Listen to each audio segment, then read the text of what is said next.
नमस्कार, मी Padmaja. The perfect plate Marathi रेसिपीजमध्ये तुम्हा सर्वांचं पुन्हा एकदा खूप खूप स्वागत. तर या सिरीजमध्ये आज आपण पाहणार आहोत खुसखुशीत शंकरपाळी. तर यासाठी आपल्याला लागणार आहे 2 कप मैदा, त्यासाठी अर्धा कप पिठी साखर, पाव कप तूप आणि तितकंच मेजरमेंटनी पाव कप दूध. तर रेसिपी सुरू करूया. या ठिकाणी गॅसवर एका पातेल्यामध्ये मी दूध काढून घेतलेलं आहे आणि आता आपण त्या दुधामध्ये साखर टाकून घेणार आहोत. कमी गॅसवर आपल्याला हे मिश्रण व्यवस्थित ढवळून घ्यायचं आहे, जेणेकरून याचा पाक तयार नाही होणार.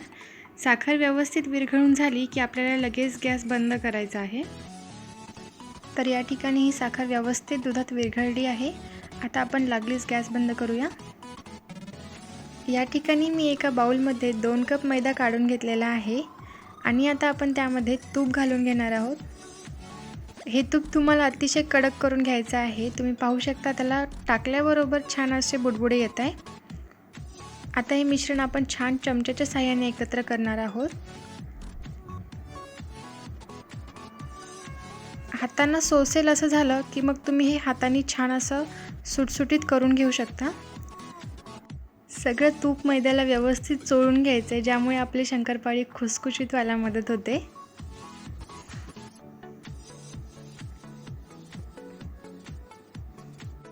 तर इथे हे छान असं मळून झालेलं आहे.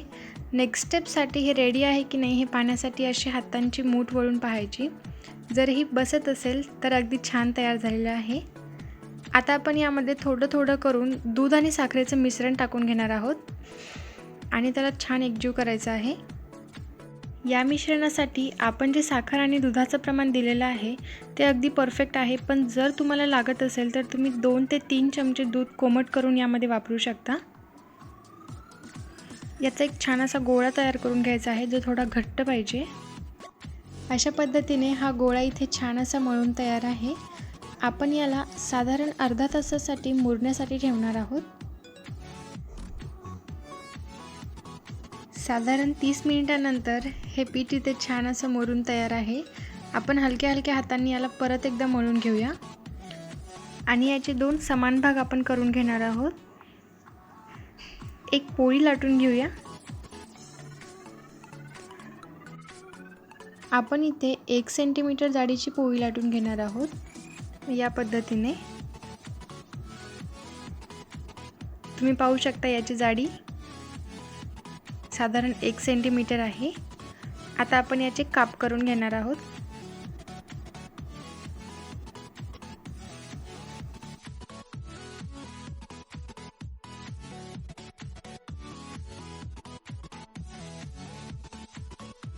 अशाच पद्धतीने मी राहिलेल्या पण एका पोळीचे काप करून घेते.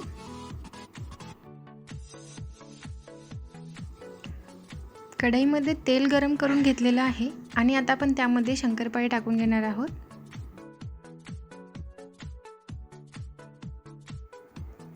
असा छान सोनेरी रंग येईपर्यंत आपण याला तळून घेणार आहोत. याला आपल्याला सतत हलवत राहायचे, ज्यामुळे हे कडक नाही होणार. आता आपण याला काढून घेऊया. याच पद्धतीने मी इतरही शंकरपाळे तळून घेणार आहे. तर अशा पद्धतीने आपले सुंदर आणि खुसखुशीत असे शंकरपाळे बनवून तयार आहेत. रेसिपी आवडली असेल तर व्हिडिओला लाईक करा आणि चॅनलला सबस्क्राईब करा. पुन्हा भेटूया अशाच एका सुंदर रेसिपीसोबत. तोपर्यंत खुश राहा, मस्त राहा आणि खात राहा.